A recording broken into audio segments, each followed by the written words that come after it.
হযরত মুসা আলাইহিস সালাম বলেন, ফেরাউনের জেলের ভয় আমি করি না, আমাকে জেলের ভয় দেখায়া লাভ নাই, আমি আল্লাহ পাকের পয়গম্বর। হযরত মুসা আলাইহিস সালাম, ফেরাউনের দলবল আছে, লোক লস্কর আছে, তার অস্ত্রের অভাব নাই। আল্লাহ রাব্বুল আলামিন মুসা আলাইহিস সালামের কাছে একটা অস্ত্র দিয়া দিলেন। দিছিলেন কিনা আল্লাহ পাক হযরত মুসা কে বলেছেন, ওয়া মা তিলকা বিয়ামিনিকা ইয়া মুসা, মুসা রে তোমার হাতে ওটা কি? মুসা আলাইহিস সালাম বললেন, এটা লাঠি। আল্লাহ পাক বললেন, ফেলে দাও লাঠি। লাঠি ফালায় দিলেন, কি হয়ে গেল? হিয়া হাইয়াতুন তাসআ, লাঠি হয়ে গেল। এখন লাঠি পড়ে সাপ হয়ে গেল। সাপ দেখে নবী, ওলি হোক, সাহাবী হোক আর আলেম হোক, সাপ দেখলে ভয় করে না মানুষের? মুসা আলাইহিস সালাম ভয় পেয়েছে। আল্লাহ রাব্বুল আলামিন হযরত মুসাকে শোনায় দিলেন, খুযহা ওয়া লা তাখাফ সানুঈদুহা সিরাতাহাল উলা, ধরো, লা তাখাফ, ভয় পেও না। আল্লাহ বলছেন ধরো, ভয় পেও না। ধরার সঙ্গে সঙ্গে স্বাভাবিক অবস্থায় ফিরে আসবে, আবার লাঠি হয়ে যাবে। এখন আল্লাহ বলছেন ধরো। মুসা আলাইহিস সালাম কি ভয় পাওয়া উচিত হবে? মুসা আলাইহিস সালাম কি ভয় পাইছিলেন? কারণ হচ্ছে এই দুশমনের শক্তিটা খুব বড়ই দেখা যায়, মনে হয় যেন অনেক বড়, কি জানি কি। আল্লাহ পাক বলছেন, ইন্না কাইদাশ শায়তানে কানা দাঈফা, শয়তানের চক্রান্ত যতই তুমি মনে করো অনেক ষড়যন্ত্রের জাল বিস্তার হয়ে আছে, আল্লাহ কয় কিছুই না, দাঈফা, অত্যন্ত দুর্বল। আল্লাহ পাক বললেন ধরো। মুসা আলাইহিস সালাম সাপ ধরলেন, সঙ্গে সঙ্গে লাঠি হয়ে গেল। ফেরাউন বরদাস্ত করলো না, রাষ্ট্রশক্তির পক্ষ থেকে আক্রমণ শুরু হলো। অপরাধ কি? মুসা আলাইহিস সালামের অপরাধ কি অপরাধ? মাশাআল্লাহ, বুঝতে পেরেছেন। অপরাধ হচ্ছে তিনি বলেছেন লা ইলাহা, জোরে বলেন লা ইলাহা ইল্লাল্লাহ। তো আমি বলবো, আল্লাহ রাব্বুল আলামিন কোরআনে কারীমের মধ্যে বলেছেন, আল্লাহু লা ইলাহা ইল্লা হুয়াল হাইয়ুল কাইয়্যুম। কোন সূরা আছে? কোন আয়াতে? আয়াতুল কুরসি। পড়তে ইচ্ছা করে না? পড়েন আমার সাথে, আল্লাহু লা ইলাহা ইল্লা হুয়াল হাইয়ুল কাইয়্যুম। আল্লাহ হচ্ছেন তিনি, যিনি ছাড়া কোনো উপাস্য নাই, কোনো ইলাহা নাই, কোনো মাবুদ নাই যিনি ছাড়া, আর কোনো ইবাদতের মালিক নাই। আর যিনি হচ্ছেন সদা জাগ্রত চিরঞ্জীব, সার্বভৌমত্বের একচ্ছত্র মালিক, যিনি সদা জাগ্রত চিরঞ্জীব, তিনি হচ্ছেন আল্লাহ। এখন কেউ যদি বলেন আল্লাহ অক্ষর কি, এক একটা অক্ষর বাদ দিয়া আল্লাহরে চিনায় দেন, তাও চিনানো যাবে। আল্লাহর প্রথম অক্ষর যদি বাদ দেন, কি থাকবে? কোরআনে কারীম বলছে, তা দিয়েও বোঝা যাবে, লিল্লাহি মা ফিস সামাওয়াতি ওয়া মা ফিল আরদ। আল্লাহ হচ্ছেন তিনি, যার জন্য আকাশ আর জমিন, আকাশ এবং জমিনের একচ্ছত্র মালিক। এর মাঝখানে যা কিছু আছে সব কিছুর মালিকানা যার হাতের মুঠায়, তিনি আমার আল্লাহ। তিনি কে? আল্লাহ। এরপরে যদি বলেন আর একটা লাম ছেড়ে দেন, আলিফ সাল্লাম, একটা লাম ছেড়ে দিলাম, তাহলে কি থাকলো? লাহ থাকলো, দুইটা অক্ষর থাকলো লাহু। এ লাহু দিয়েও আল্লাহ রব্বুল আলামিনের সিফাতকে, তার গুণকে বোঝা যাবে। লাহু মাকালিদুস সামাওয়াতি ওয়াল আরদ। আল্লাহ পাক বলেন, আসমান এবং জমিনের রিজকের চাবি কাঠি আল্লাহ পাকের হাতে, যাকে খুশি তিনি পর্যাপ্ত রিজেক দান করেন। কেউ যদি বলেন লামটাও ভালায় দেন, লামটাও ছেড়ে দেন, দিলাম লাম একটা ছেড়ে, থাকলো কি? একটা অক্ষর থাকলো হু। এই হু দিয়ে আমার আল্লাহরে চেনা যাবে। ওয়া হুয়াল গফুরুল ওয়াদুদুল আরশিল মাজিদ ফাআলুল লিমা ইউরিদ। আমার আল্লাহ হচ্ছেন তিনি, যিনি ক্ষমাশীল, যিনি দয়াবান, যিনি বান্দাকে মহব্বত করেন, যিনি হচ্ছেন আরশে আজিমের মালিক, তিনি হচ্ছেন সেই মহান সত্তা যিনি যা খুশি তাই করতে পারেন। সুতরাং আল্লাহ হচ্ছেন এমন এক লফজ, এমন এক নাম, এমন এক ইসমে জাত, যার কোনো বিকল্প নাই, যা অনুবাদ করে আল্লাহকে স্রষ্টা বললে এটা সারবে না, সৃষ্টিকর্তা বললে সারবে না। আল্লাহ পাকের নামের বিরাট বিশাল ব্যাপক অর্থ রয়েছে। সুতরাং আল্লাহকে আল্লাহই বলতে হবে। আল্লাহকে কি বলতে হবে? আল্লাহ আল্লাহ আল্লাহ। কত মজাই নামে, সুবহানাল্লাহ ওয়া বিহামদিহি, কত মজাই নামে। আল্লাহ রাব্বুল আলামিন বলেন, আমরা শুরু করছি সূরা ফাতিহা। অভিনন্দন পত্র দিচ্ছি, কারে দিচ্ছি? আল্লাহ পাককে দিচ্ছি। সেখানেও ভাষা দিয়ে রব্বুল আলামিন বলেন, প্রশংসা করো, আলহামদুলিল্লাহি রাব্বিল আলামিন। সমস্ত প্রশংসা আল্লাহ পাকের, যিনি হচ্ছেন রব। যিনি কি? রব। এখন এই রব শব্দের বাংলা অর্থ করা হয় প্রভু, লালনকারী, প্রতিপালনকারী, কিন্তু এই অর্থ যথেষ্ট নয়। কোরআনে কারিমে যে রব বলা হয়েছে তার অর্থ হচ্ছে, তার অর্থ ব্যাপক, অনেক বিশাল এর অর্থ। এ রব কাকে বলে? এই রব শব্দের বাংলা অর্থ করা হয় প্রভু, লালনকারী, প্রতিপালনকারী, কিন্তু এই অর্থ যথেষ্ট নয়। কোরআনে কারিমে যে রব বলা হয়েছে তার অর্থ হচ্ছে, তার অর্থ ব্যাপক, অনেক বিশাল এর অর্থ। এ রব কাকে বলে? আমি রবের সমস্ত ব্যাখ্যা করতে পারবো না, তবে অল্প কথায় এমন ভাবে বলতে চেষ্টা করব যাতে করে আপনাদের বুঝে আসবে ইনশাআল্লাহ। আমরা বলি ইনশাআল্লাহ। এখন আপনারা যদি আমাকে প্রশ্ন করেন যে অত কথা বুঝি না, এক লাইনে এক বাক্যে বুঝায় দেন রব কাকে বলে, তাহলে আমি কথাটা এইভাবে বলবো, যাহার যখন যে জিনিসের যতটুকুন প্রয়োজন তাহাকে তখন সেই জিনিস ফরিয়াদ করার আগে যিনি পৌঁছে দেন তার নাম হচ্ছে রব। এ রব হচ্ছে তার মধ্যে রুবুবিয়তের সম্পূর্ণ কোয়ালিটিতে ভর্তি। আল্লাহ পাকের মধ্যে রুবুবিয়তের কোয়ালিটি। রব শুধু সৃষ্টি করেই ছেড়ে দেন না, প্রতিপালন করেন, পূর্ণতায় পৌঁছে দেন। সুবহানাল্লাহ বলতে ইচ্ছে করে না ভাইরা? দেখেন, আল্লাহ রাব্বুল আলামিন এমন রব। বাংলাদেশের কুকুর আর আমেরিকা, ইউরোপের শীত প্রধান দেশের কুকুর একরকম নয়। আমাদের দেশের পশু, ইউরোপ আমেরিকা শীত প্রধান দেশের পশু একরকম নয়।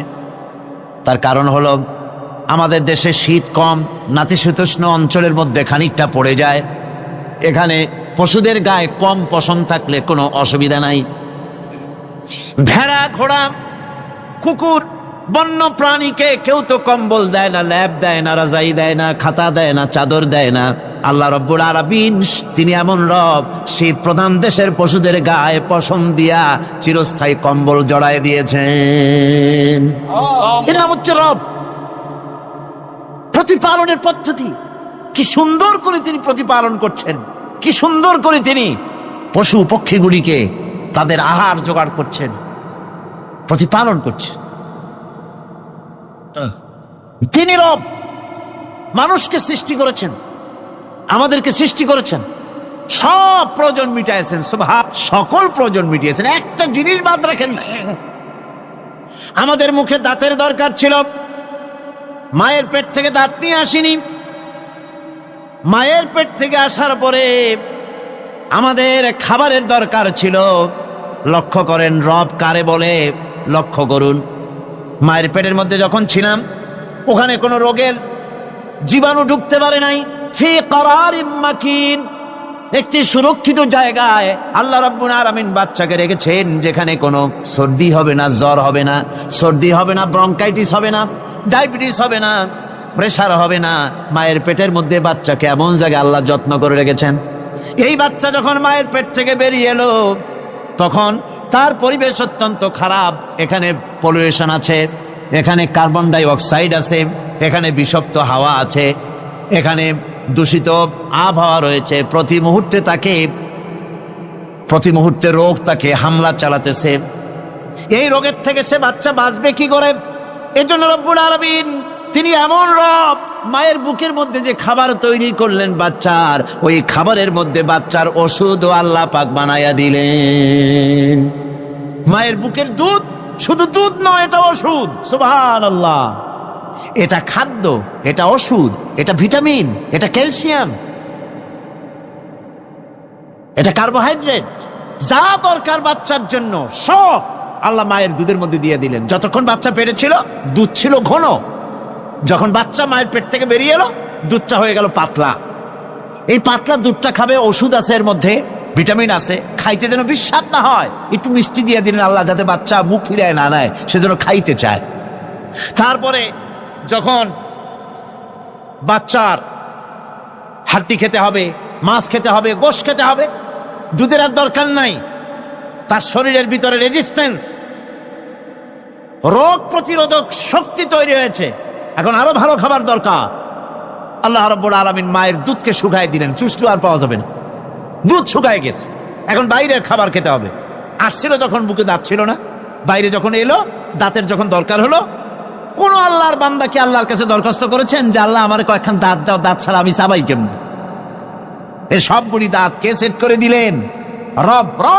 রব্বুল আলামিন দাঁতগুলিকে সেট করে দিলেন, মুখের মধ্যে দাঁত এসে গেল। আল্লাহ রব্বুল আলামিন শরীরটাকে সাজিয়ে গুছিয়ে, হিউম্যান বায়োলজি যাকে বলা হয়, এই শরীরকে যে সুন্দর করে আল্লাহ পাক তৈরি করলেন বলে শেষ করা যাবে না, কত সুন্দর করে আল্লাহ পাক বানিয়েছেন। আপনার মাথার ভিতরে সেল তৈরি করা হলো, ব্রেন তৈরি করা হলো। এই ব্রেনটা শুকনা জায়গায় রাখা হয় নাই। শুকনা জায়গার মধ্যে ব্রেনটা যদি থাকতো, নড়াচড়া করে আপনার ব্রেনের যে টেকনোলজি আল্লাহ পাক ইউজ করেছেন সেটা অসুবিধাগ্রস্ত হতো। এই জন্য ক্রিম যেভাবে পানির মধ্যে ভাসা থাকে, পানির মধ্যে ভাসমান ক্রিম মাখন যেভাবে রাখা হয়, সামান্য পানির মতো করে এর ভিতরে ব্রেনটাকে রাখা হয়েছে। এই ব্রেনের ভিতরে, ব্রেন হচ্ছে পৃথিবীতে কম্পিউটার, আজকের পৃথিবীর শ্রেষ্ঠ আবিষ্কার। কিন্তু মানুষের মাথায় যে কম্পিউটার আল্লাহ পাক দান করেছেন, এই কম্পিউটারের সামনে দুনিয়ার কম্পিউটার এতিম। এবার লন্ডন গিয়েছিলাম, প্রত্যেক বছর 1.5 মাস 2 মাস সময় পাই, কিন্তু আপনারা দোয়া করেছেন এখন পার্লামেন্টে সময় দিতে হয় বেশি, বিদেশের সফর কমে গিয়েছে। 10 দিনের জন্য গিয়েছিলাম, ওরা আমাকে একটা ডায়েরি দিল।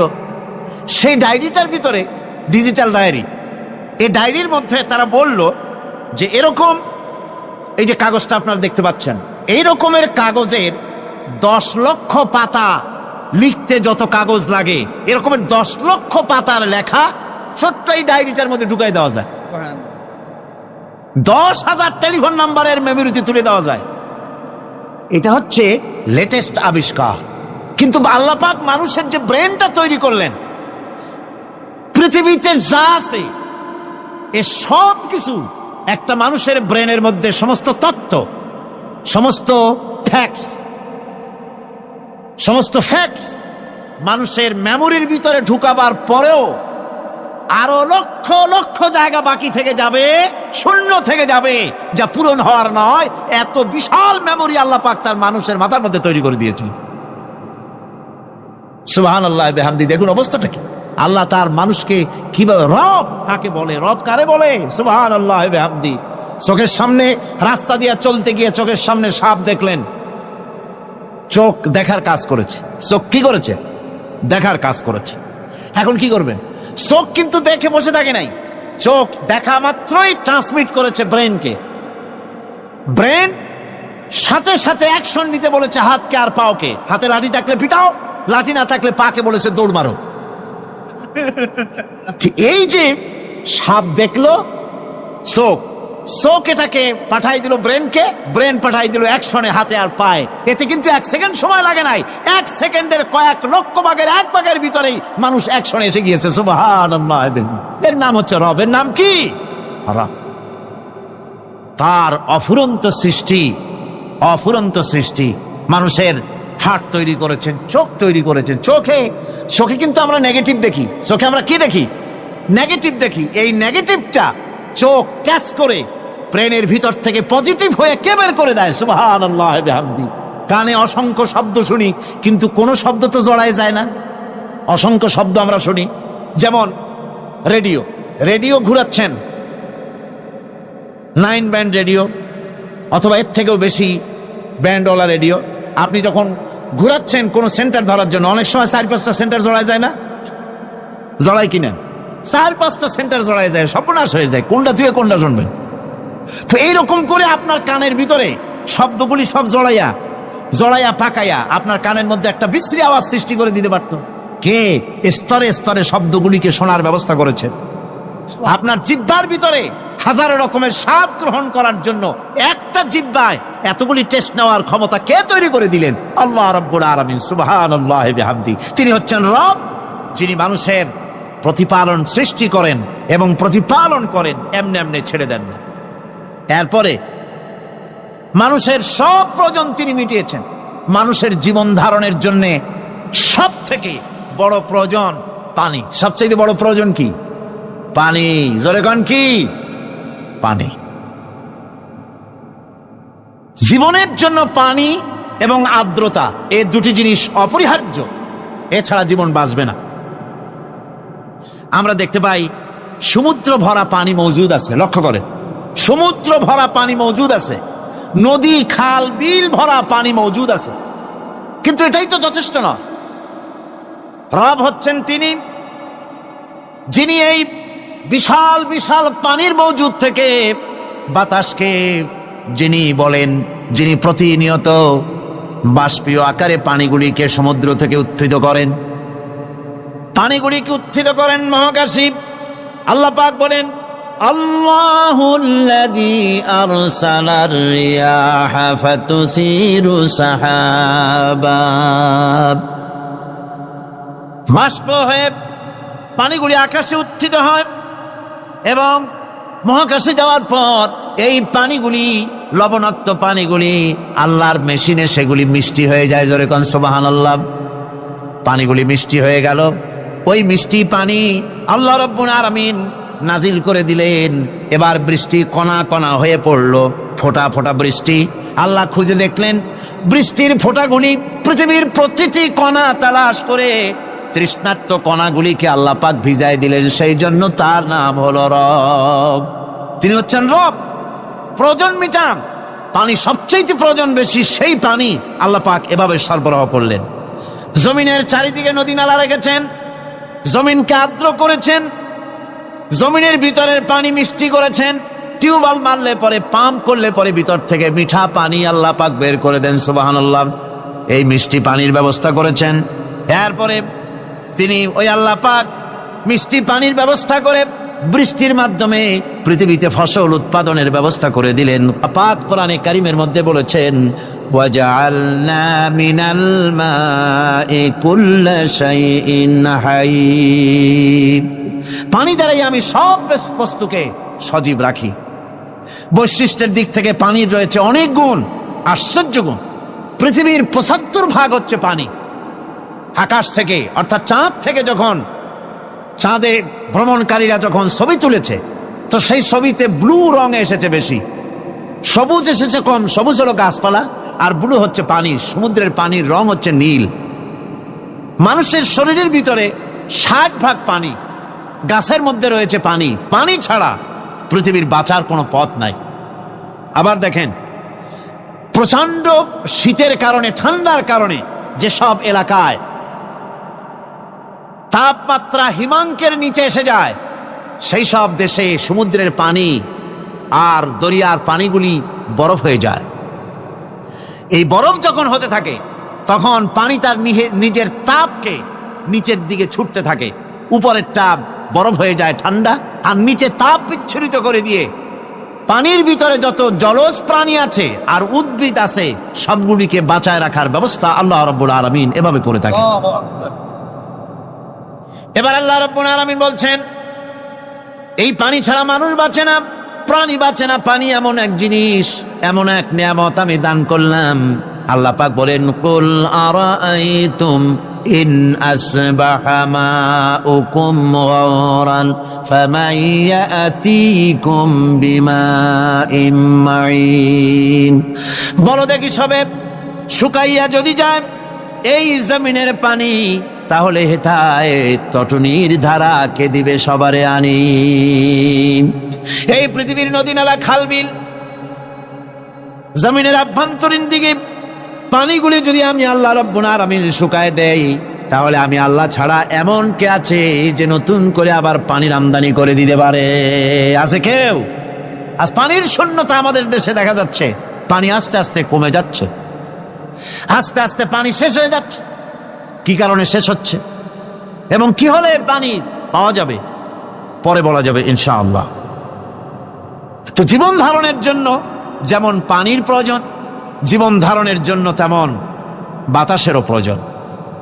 পানি ছাড়া তো কিছু সময় চলতে পারে, পানি এবং খাদ্য ছাড়া কিছু সময় চলতে পারে, কিন্তু বাতাস ছাড়া তো এক মুহূর্ত চলে না, ঠিক কিনা?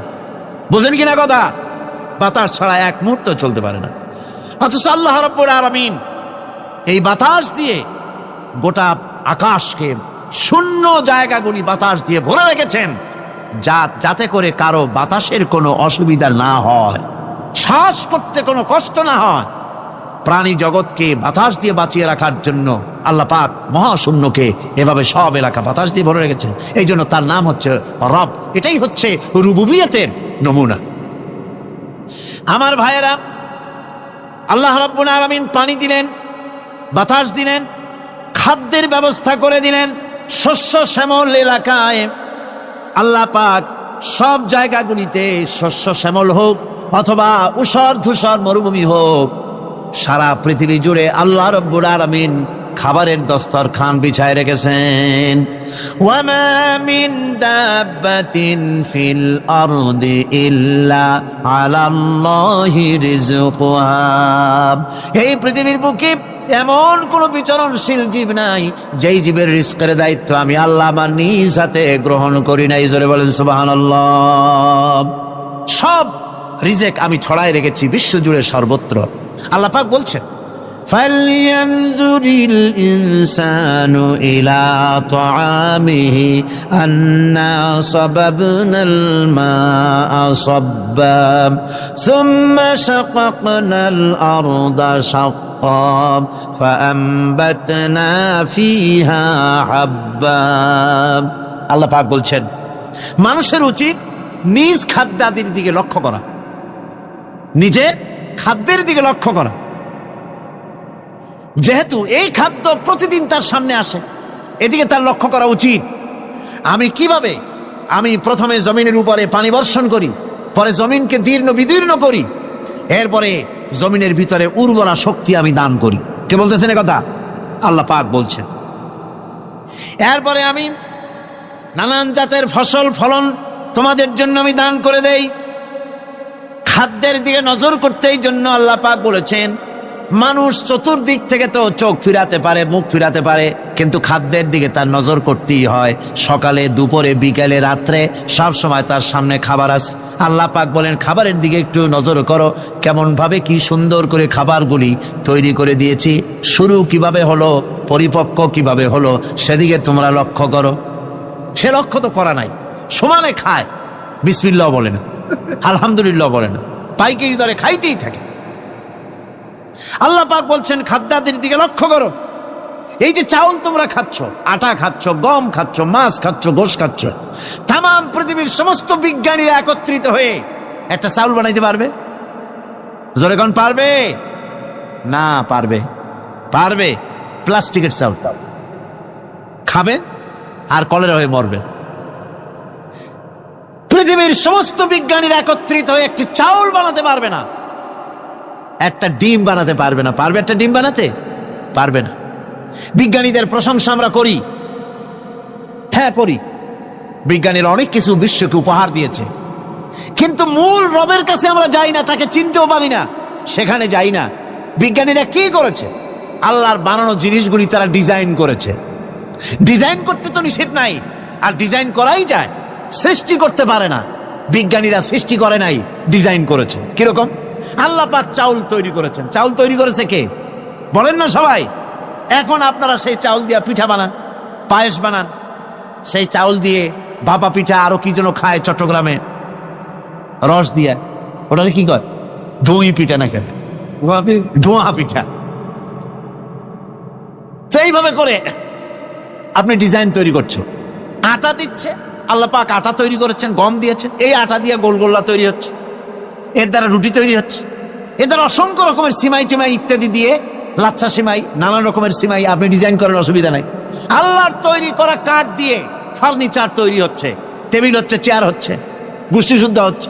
আল্লাহর তৈরি করা লোহা দিয়া মাইক হচ্ছে, স্ট্যান্ড গান হচ্ছে, ব্রেন গান হচ্ছে, তারপরে প্লেন হচ্ছে। তাহলে আমি বলতে চাইলাম, বুঝাতে চাইলাম, সমস্ত জিনিস এর স্রষ্টা কে? জোরে বলেন কে?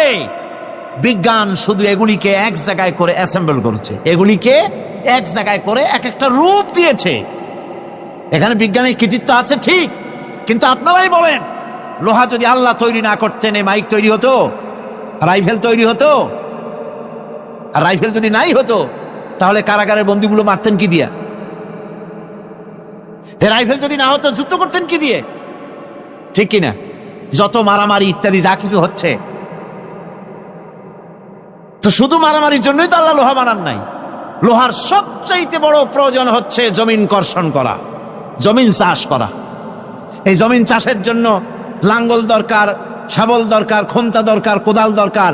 এই লোহার দাম কেউ আল্লাহ পাক এত লোহা বেশি দিয়েছেন, যার জন্য লোহার দাম কম। সোনা কম দিয়েছেন, যেহেতু সোনার প্রয়োজনীয়তা কম, লোহার প্রয়োজনীয়তা বেশি, এই জন্য লোহা বেশি দিয়েছেন, দামটা কমে গেছে, যার জন্য আপনার আমার জন্য কিনে ব্যবহারটা সহজ হয়েছে। কথা ঠিক কিনা বন্ধুগণ? আল্লাহ রাব্বুল আলামিন এইভাবে করে মানুষের রুবুবিয়াতটা, আল্লাহ পাকের রুবুবিয়াত হচ্ছে এই, তিনি মানুষকে সুন্দর করে সৃষ্টি করে যা কিছু প্রয়োজন সবকিছু খাওয়াচ্ছেন, দিচ্ছেন। সে আল্লাহ পাক প্রশ্ন করছেন, কুল মান ইয়ারযুকুকুম মিনাস সামাই ওয়াল আরদ আম্মান ইয়ামলিকুস সামআ ওয়াল আবসারা ওয়া মান ইয়াখরুজুল হাইয়্যা মিনাল মাইয়িতি ওয়া ইউখরিজুল মাইয়িতা মিনাল হাইয়্য। আকাশের প্রশস্ত বুক থেকে এবং জমিনের এই প্রশস্ত বুক থেকে কে রিজেক, তোমাদের খাদ্যকে উৎপাদন করে? কে নির্জীব থেকে সজীবকে বের করেন? আর কে সজীবকে নির্জীবে পরিণত করেন? তিনি কে? তিনি হচ্ছেন আল্লাহ পাক। আল্লাহ পাক বলছেন, এই প্রশ্ন যদি তাদেরকে করা হয় তো তারা কি বলবে? আল্লাহ পাক বলেন, ওয়ামান ইউদাব্বিরুল আমরা ফাসায়াকুলুনা আল্লাহ ফাকুল আফালা তাত্তাকুন। হে নবী, এদেরকে প্রশ্ন করুন। এদেরকে যদি প্রশ্ন করা হয় এই পৃথিবীর সুন্দর পরিচালনা পদ্ধতি কে করেন, তাহলে তারা এক কথায় বলবে, নিজের থেকেই বলবে আল্লাহ। কে করছেন? সবকিছু আল্লাহ।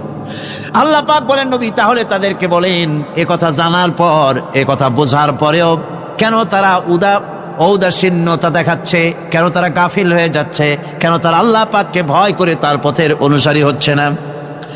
যে আল্লাহ রাব্বুল আলামিন এত কিছু করছেন, তিনি তার পরিচয় সম্পর্কে বলে দিচ্ছেন, ফাযালিকুমুল্লাহু রাব্বুকুমুল হক ফামাযা বা'দাল হক ইল্লাদ দালাল। নিশ্চয়ই এসবের মূলে রয়েছেন তোমাদের রব, আমাদের আল্লাহ, আমাদের রব। সুতরাং উজ্জ্বল সত্য প্রকাশিত হওয়ার পর গোমরাহি ছাড়া আর কিছুই বাকি থাকে না। সুতরাং যারা সত্যের পথের অনুসরণ করতে চায়, রবকে চিনতে হবে, আল্লাহ পাককে জানতে হবে এবং তাকে অনুসরণ করতে হবে, তাকে রব হিসাবে চিনতে হবে। আমার বন্ধুগণ, এটা হচ্ছে সেই রুবুবিয়াত ইলাহি যার দিকে হযরত মূসা আলাইহিস সালাম ইঙ্গিত করেছিলেন ফিরআউন যখন তাকে প্রশ্ন করেছিলেন, ফামান রাব্বুকুমা ইয়া মূসা। হে মূসা, তোমাদের দুজনের রব কে? তোমাদের রব, তোমাদের প্রভু কে? তিনি জবাব দিলেন, রব্বুনাল্লাযী আ'তা কুল্লা শাইইন খালকাহু সুম্মা হাদা। রব হচ্ছেন আমাদের তিনি, যিনি নাকি আমাদের প্রতিপালক, আমাদেরকে সৃষ্টি করেছেন এবং আমাদেরকে হেদায়েত দিয়েছেন, সঠিক পথের দিশা দিয়েছেন। এখানে হেদায়েত হচ্ছে, এখানে হেদায়েত শব্দের অর্থ হচ্ছে সৃষ্টি শুধু করেন নাই, তাকে চলার, তার খাদ্য অনুসন্ধানের, তাকে বেঁচে থাকার সবকিছুর উপকরণ এর কমন সেন্স, এর সাধারণ জ্ঞান আল্লাহ পাক তার সাথে দিয়েছেন, তিনি হচ্ছে রব। আচ্ছা, একটা দৃষ্টান্ত দেই। এই হেদায়েতটা কি? এই হেদায়েতটা হচ্ছে, আপনাদের বাড়িতে যদি কারো বিড়াল থাকে, বিড়াল, বিড়াল বোঝেন তো না? কি বলে এখানে? বিড়াল, বিলাই নাকি বলে, বিড়াল। এই বিড়াল যদি আপনাদের কারো বাড়িতে থাকে, তো বিড়ালের প্রসবকালীন অবস্থা দেখবেন, বিড়ালের প্রসব হবে, বাচ্চা দেবে। বিড়াল তখন ঘরের মধ্যে পেরেশান হয়ে ঘুরতে থাকে, একটা নিরাপদ জায়গা খোঁজে, একটা নিরাপদ জায়গা খোঁজে। প্রসব করার 2-3 দিন আগের থেকে খুঁজতে থাকে তার জন্য নিরাপদ জায়গা কোনটা। এরপরে খুঁজতে খুঁজতে প্রসবের দিন সে সত্যিকারের ঘরের মধ্যে সবচেয়ে কোনা কানা জায়গা যেটা, সেই রকমের একটা নিরাপদ জায়গা সে বেছে নিল। এরপরে বাচ্চা হলো। বাচ্চা হওয়ার পর এই বাচ্চার উপরে কেউ যেন আক্রমণ না করে, শত্রু যেন তার জায়গাটিতে না আসে, এই জন্য বাচ্চাটার ওর তো হাত দিয়া মায়ের মতো কোলে নিতে পারে না, সে আস্তে করে ঘাটটা কামড়ায় ধরে যাতে করে বাচ্চা ব্যথা না পায়। ওইভাবে করে ঘাড় কামড়ায় ধরে, আজকে এই সিঁড়ির নিচে, কালকে ওই খাটের নিচে, পরশুদিন এই আলমারির কোনায়, এইভাবে বাচ্চাগুলি সরায় সরায় রেখে বাচ্চাকে প্রতিপালন করে। এই বিড়ালটাই হেদায়েত দিলটা কে? যিনি দিলেন তার নাম রব, তিনি হচ্ছেন রব্বুল আলামিন। সন্তান প্রতিপালনের ব্যবস্থা শুধু দুনিয়ার মানুষকেই দেন নাই, প্রাণী জগৎকেও দিয়েছেন। সুবহানাল্লাহ। বলেন বলেন, মুরগির বাচ্চা হলো, ডিমের থেকে বাচ্চা বেরোলো, এই বাচ্চাগুলি হয়েছে গতকাল, আজকে বাচ্চাগুলি আদার খাচ্ছে মায়ের সাথে। হঠাৎ করে একটা চিল এলো, আর ওর মা একটা সিগন্যাল মারলো, সাথে সাথে বাচ্চাগুলি দৌড়াইয়া এমন পলান দিল, আপনি তো ভালো একাদশীর বাপেও তালাশ করে পাবে না যে মুরগির বাচ্চা পলাইলো কই। এখন ওই বাচ্চাটিকে এই সিগন্যাল সম্পর্কে কে অবহিত করলো যে এইরকম একটা আওয়াজ শুনলে এটা ভীতির আওয়াজ, এটা সাইরেন, এটা বিপদ সংকেত, এটা ডেঞ্জার সিগন্যাল, এটা শুনলে দেখলে তাড়াতাড়ি করে আত্মগোপন করবা। কে শিখাইলো? কে শিখাইলো? আল্লাহ পাক শিখাইছেন। এখন এক শ্রেণীর বুদ্ধিজীবী তারা আবার উল্টা কথা কয়। তারা বলে কি? তারা বলে যে মুরগি বাচ্চা, এই বাচ্চা যে দৌড় মারলো, এখানে আল্লাহ এইসব কিছু নাই, নাউযুবিল্লাহি মিন যালিক। তো এখানে কি আছে? কয় যে এখানে বিষয়টা হলো এই যে এই মুরগি আর মোরগ, ওর বাপ মা, এই দুজনের মধ্যে আছে চিলের ভয়, আছে শিয়ালের ভয়। ওই ভয় ওদের মধ্যে ছিল, এই মা বাপের ক্রসের মাধ্যমে বাচ্চা আসছে, কাজী ওই ভয়, বাপের যদি কোনো রোগ থাকে, মায়ের রোগ থাকে, তো এগুলি তো বাচ্চার মধ্যেও ঢোকে। তো ভয় হোক, সুখ হোক, দুঃখ হোক, এই অনুভূতি স্বাভাবিক প্রক্রিয়ার মাধ্যমে বাচ্চার মধ্যে ঢুকছে, আর সিল দেখে আওয়াজ শুনে সে আত্মগোপন করেছে। এইটা আমি পড়িয়া আমি আমার আলোচনা এক জায়গায় বললাম বুদ্ধিজীবীদের উদ্দেশ্যে, যদি সত্যিই তাই হয়, মোরগ আর মুরগি মা বাবার মধ্যেই ভয় আছে বলে বাচ্চার মধ্যেই ভয় ঢুকছে, সেই জন্য সে আত্মগোপন করছে, তাহলে আবার মানুষের ব্যাপারে কথাটা আনি। মানুষেরা সাপেরে ভয় করে না মহব্বত করে? কথার জবাব দিলে না, যখন তখন মনে হয় আপনারা সাপ বুঝি ভালোবাসেন। সাপ আমরা সকলেই ভয় পাই, মায়ও ভয় পায়, বাবাও ভয় পায়।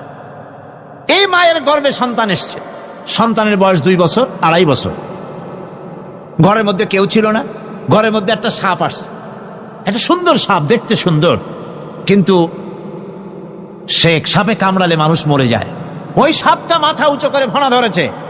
এই বাচ্চাটা কি সাপ দেখে দৌড় মারবে, না বাচ্চাটা ওই সাপটাকে ধরার জন্য সে এগিয়ে যাবে? কোনটা করবে? এগিয়ে যাবে। তাহলে মা বাপের ভয়, তাদের মা বাপের রক্তের মধ্যে, শিরার মধ্যে, সব জায়গায় সাপের ভয়, তার মাধ্যমে বাচ্চা এসে ওই বাচ্চার মধ্যে সাপের মহব্বত হইল কেন, ভয় হইল না কেন বাচ্চা অবস্থায়? সুবহানাল্লাহ। আমার বন্ধুগণ, মুরগির বাচ্চাকে হেফাজত করার জন্য বুদ্ধিমান প্রাণী মানুষ তার কাছে নাই বলে আল্লাহ রব্বুল আলামিন তারে বাচ্চা অবস্থা থেকে বোঝার তৌফিক দিয়েছেন কোনটা ভয়ের আওয়াজ, কোনটা হলো বিপদের আওয়াজ। মানব সন্তানের প্রতিপালন করার জন্য তার মার বাবা আছে বলে ওই রকম করে পশুদের মতো আল্লাহ বানান নাই, তাকে হেফাজত করার জন্য মা বাপ আছে বলে এই দায়িত্ব আল্লাহ পাক মা বাপের উপরে ছেড়ে দিয়েছেন। মা বাপ তাকে হেফাজত করে। রুবুবিয়তের প্রতিপালন, হেদায়েতের এই প্রতিপালন আল্লাহ পাক মানুষকে এভাবে করে তাদেরকে হেদায়েত দিয়েছেন, তার পথের চলার দিশা দিয়েছেন। পিঁপড়ার খাদ্য সংগ্রহের ব্যাপারটা দেখেন, পিঁপড়ার আছে দারুণ ঘ্রাণ শক্তি, কোথায় খাবা? 5 তলায় আপনি মিষ্টি খাচ্ছেন, রসগোল্লা থুয়ে দেন, তারপরে দেখেন কোন জায়গায় দিয়ে পিঁপড়ে এসে জমের খাওয়া খায়, ঠিক কিনা? দেখেন তার কত তীব্র ঘ্রাণ শক্তি, সেখানে চলে যাচ্ছে। তাকে হেদায়েত দেওয়া হয়েছে, তাকে ঘ্রাণ শক্তি দেওয়া হয়েছে। চিল, শকুন, ঈগল কোথায় থাকে বুঝেন না? মহাশূন্যে 3 থেকে 3.5 মাইল উপরে শকুন, বাজ, ঈগল উঠতে থাকে। খাবে কি? ওখানে তো তার খাবার ছড়ানো নেই। আল্লাহ হচ্ছেন এমন রব, আমাদের স্রষ্টা হচ্ছেন এমন রব, যিনি ওই চিল, বাজ আর শকুন মহাশূন্যে যেগুলি উড়ে বেড়ায়, ওদেরকে আল্লাহ পাক এমন তীব্র দৃষ্টি শক্তি দান করেছেন, 3 মাইল উপর থেকেও ছাগল মুরগি মরা দেখলে ওখান থেকে এসে ঝাঁপায়ে পড়ে তা খেতে পারবে। তাকে দেওয়া হচ্ছে দৃষ্টিশক্তি। এরকম করে যার যা প্রয়োজন, সমস্ত প্রয়োজনগুলি আল্লাহ মিটাচ্ছেন। এরই নাম হচ্ছে রুবুবিয়াতে ইলাহি। এটাই হচ্ছে আল্লাহ পাক রব, এটা তার অসংখ্য প্রমাণ। সেই জন্য আল্লাহ পাক বলেন আলহামদুলিল্লাহি রাব্বিল আলামিন। পড়েন সবাই আলহামদুলিল্লাহি রাব্বিল আলামিন। সমস্ত প্রশংসা হচ্ছে আল্লাহ পাকের জন্য। কোন আল্লাহ? প্রথমে তো আল্লাহ বললাম, তারপর বললাম রব, এখন বলা হচ্ছে কোন রব? যিনি আলামিন, রব্বিল আলামিন, যিনি সমস্ত জাহানের রব।